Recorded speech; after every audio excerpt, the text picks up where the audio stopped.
For millennia, a single story has been used to justify the inferiority of women. One choice, one fruit, one name, repeated as a synonym for error, Eve.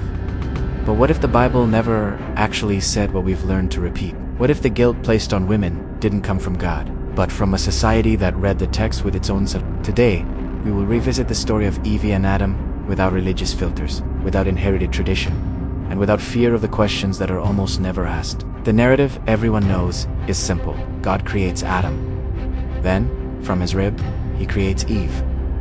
A serpent appears, convinces Eve to eat the forbidden fruit, and she then offers it to Adam. Sin enters the world.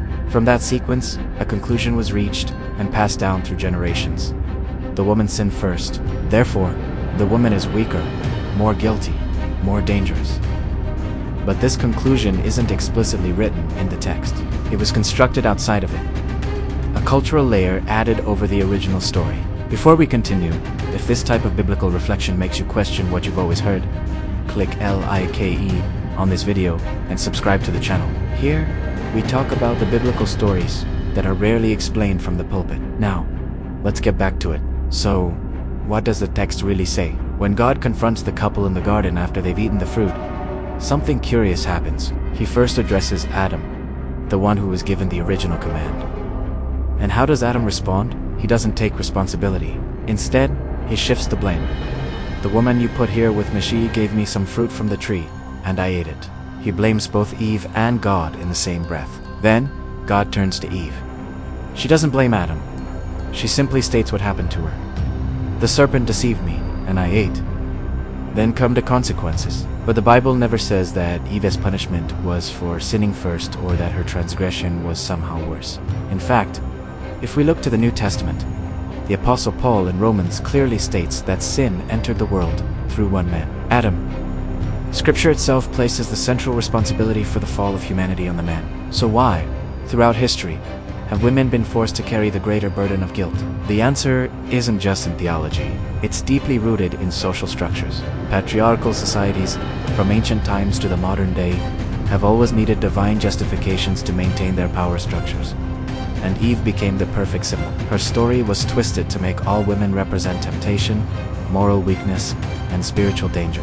This wasn't because God decreed it, but because it was incredibly convenient for those in power to interpret it that way. The biblical text became a tool, tradition became a weapon, and faith became an excuse for control. This raises another critical question. What if Genesis wasn't decreeing punishments, but simply describing the broken world that arose after sin? Think about the consequences God outlines. Pain in childbirth, conflict in relationships, hard labor to get food from the ground, and ultimately, death.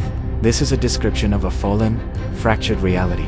Perhaps God didn't say, "It will be so," as a divine command for how things ought to be. Perhaps he was saying, "Now, because of your choice, it is so."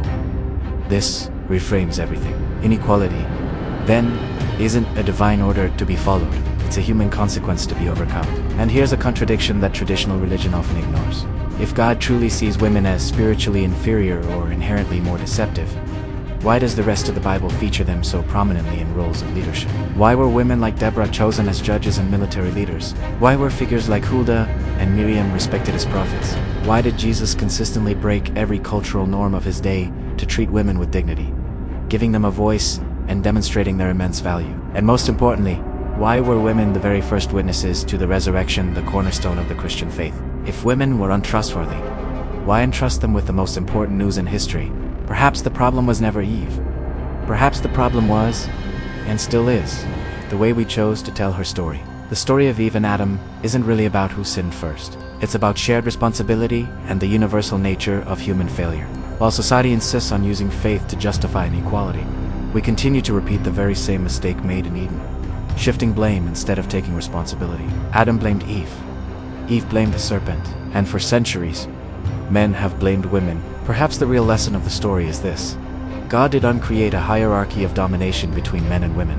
It was human fear and the desire for control that did. And as long as we don't learn to read the Bible with humility, looking past our own biases, we will continue punishing people for sins that were never just theirs to carry.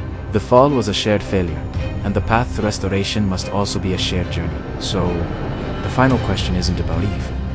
it's about us. What do we choose to repeat? The text or the tradition? Faith or prejudice? If this video made you reflect, click that like button and subscribe to the channel. That way, you'll get more content about biblical stories that are almost never explained. Here, faith doesn't shy away from questions. Thanks for watching.